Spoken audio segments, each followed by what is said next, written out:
Iran তার সম্পূর্ণ প্রস্তুতি রেখেছে, এমনটা দাবি করেন ইরানের পররাষ্ট্রমন্ত্রী।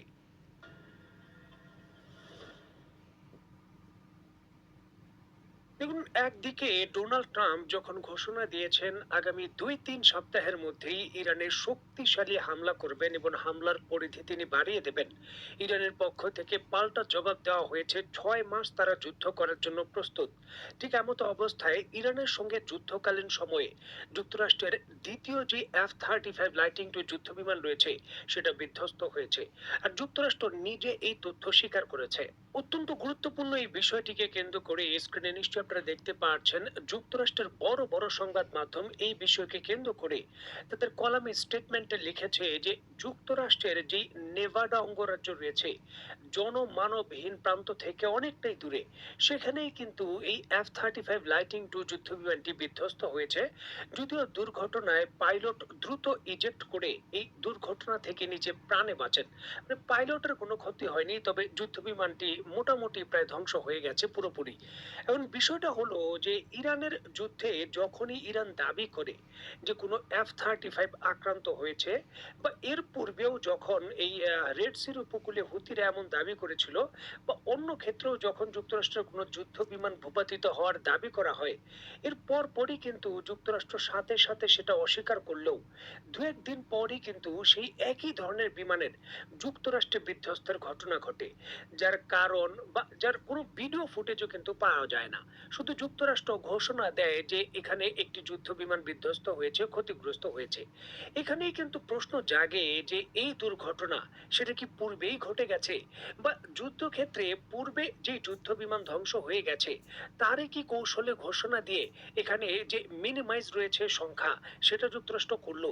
এই বিষয়ে কিন্তু নানান ধরনের প্রশ্ন হয়। কারণ F-35 যুদ্ধ বিমান কোনো সাধারণ যুদ্ধ বিমান নয়। এর বিভিন্ন ধরনের মেইনটেনেন্স একেবারে হাই লেভেলে থাকে। মানে এর একটি নাট বল্টু বা সাধারণ কোনো খুঁতো সাথে সাথে কিন্তু শনাক্ত করে এর মেইনটেনেন্স করা হয়। এটি F-16 এর মতো পুরনো বা F-15 এর মতো পুরনো বিমান নয়, যেটার রক্ষণাবেক্ষণ খুবই কম হয়।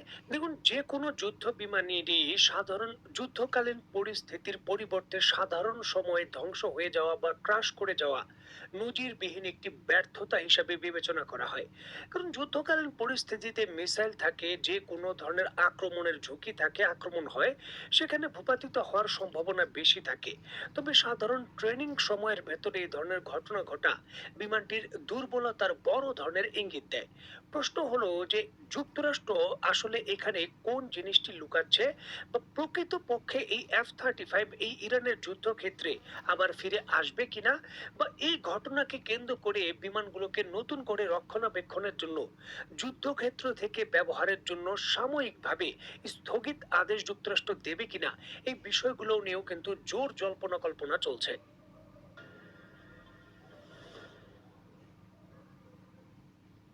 দেখুন, একদিকে যুক্তরাষ্ট্র তার সবথেকে শক্তিশালী যুদ্ধ বিমান F-35 কে কেন্দ্র করে যখন বড় ঘোষণা দিয়েছে যে এই বিমানটি বিধ্বস্ত হয়েছে, ঠিক এমত অবস্থায় ইরানের পক্ষ থেকে নিশ্চিত করা হয়েছে, তারা দাবি করেছে গত ৩২ দিনের যুদ্ধে মধ্যপ্রাচ্যে অন্তত যুক্তরাষ্ট্রের প্রায় ২০০ জন পাইলটদের থাকার জন্য যে আবাসন ছিল তা গুড়িয়ে দিয়েছে ইরান।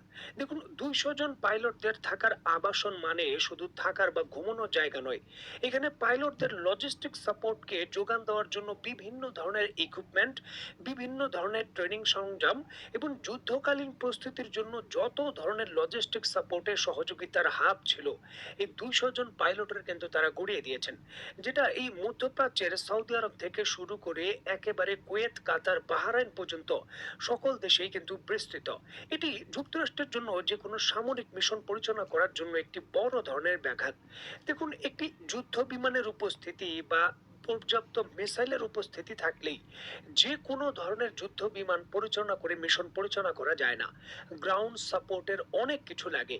যুদ্ধ বিমানগুলোকে প্রস্তুত করা, যুদ্ধ বিমানের মিশনকে গাইড দেওয়া, পরিকল্পনা করা, নানান ধরনের অনেক কিছুই কিন্তু এখানে যুক্ত। যে সকল লজিস্টিক সাপোর্টের হাবগুলো ইরান সফলভাবে ধ্বংস করতে পেরেছে তারা দাবি করছে। ঠিক এমতো অবস্থায় ডোনাল্ড ট্রাম্প যেমনটা বলছেন যে আগামী ২ সপ্তাহের মধ্যে বা ৩ সপ্তাহের মধ্যেই ইরানের বিরুদ্ধে তিনি হামলার পরিধি বা শক্তি বাড়াবেন, এই কথা বাস্তবায়ন করার বিষয়টা প্রচন্ডভাবে কঠিন, বিশেষ করে বিমান হামলার মাধ্যমে। কারণ বিমানবাহী রণতরীগুলো অলরেডি ক্ষতিগ্রস্ত। বুশ নতুন যে বিমানবাহী রণতরী ডেকে পাঠানো হয়েছে, সেটা এই ওমানের উপকূলে পৌঁছতে আরো কমপক্ষে 5 থেকে 6 দিন লাগবে। এবং সেই জাহাজটি থেকে কোনো বিমান উড্ডয়ন করে হামলা কতটুকু করা সম্ভব এত ক্লোজ রেঞ্জে এসে, সেটা নিয়েও প্রশ্ন রয়েছে। মানে এখানে বিমান হামলার পরিধির বিষয়টা এবং সুযোগটা যুক্তরাষ্ট্রের জন্য কম। তাহলে কি